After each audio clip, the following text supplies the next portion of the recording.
বাংলাদেশ ধান গবেষণা ইনস্টিটিউট গাজীপুরের ফলিত গবেষণা বিভাগের আয়োজনে সোমবার ব্রি ধান সম্পর্কে কাপ্তাই উপজেলার প্রায় ১২০ জন কৃষক নিয়ে মাঠ দিবস অনুষ্ঠিত হয়েছে।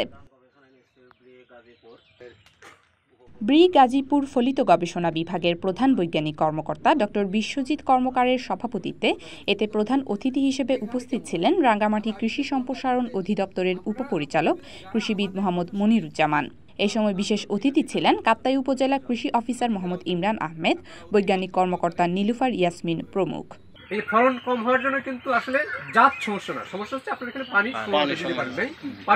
পানির শর্টেজ ছিল, এটা একটা বিষয়। এখন যদি কোনো জায়গায় যদি ধরেন আপনার বৃধান ১০৫ দিয়েছে, ভালো একটা ভ্যারাইটি, কিন্তু চাষির সময় মতো রোপণ করে নেই, মানে যখন রোপণ করেছে বয়স চারার বয়স রাখার করছে সর্বোচ্চ ৪০ দিন, চারার বয়স করছিল ৫০ দিন, তাহলে এমনি ফলন কমে যাবে। আজকে যে তিনটি জাত আছে এখানে বৃধান ১০১, ১০২ আছে পাশে আমি শুনেছি, ১০৪ এবং ১০৫, এই প্রত্যেকটি জাতের কিন্তু ভিন্ন ভিন্ন বৈশিষ্ট্য আছে। আমরা কিন্তু শুনেছি, কৃষক ভাইদের কথা শুনেছি, কি আমরা শুনেছি এই কারণে যে আমরা একটা প্রযুক্তি দিলাম, এই প্রযুক্তির ড্রব্যাক বলি, আমরা ফিডব্যাক বলি, এর সুবিধা অসুবিধা থাকে। যে কোনো মানুষের কৃষি কর্মকর্তাগণ ওনাদের মাধ্যমে কিন্তু আমরা নতুন জাতগুলো দিয়েছি, আমি কথা বলে দিয়েছি যে এখানে কেমন হয়। আপনাদের যে কোনো প্রয়োজন, যে কোনো সমস্যা আমরা বারবার বলার চেষ্টা করি, আমাদের দরজা, আমাদের অফিস, এটা আপনাদের অফিস, সবসময় খোলা, আপনারা সবসময় আসবেন।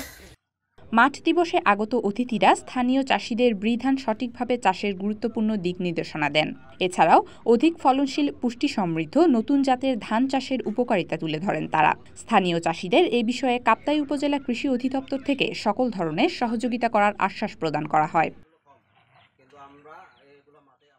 অর্ণব মল্লিকের তথ্যচিত্রে desk report, CTG News, Chittagong.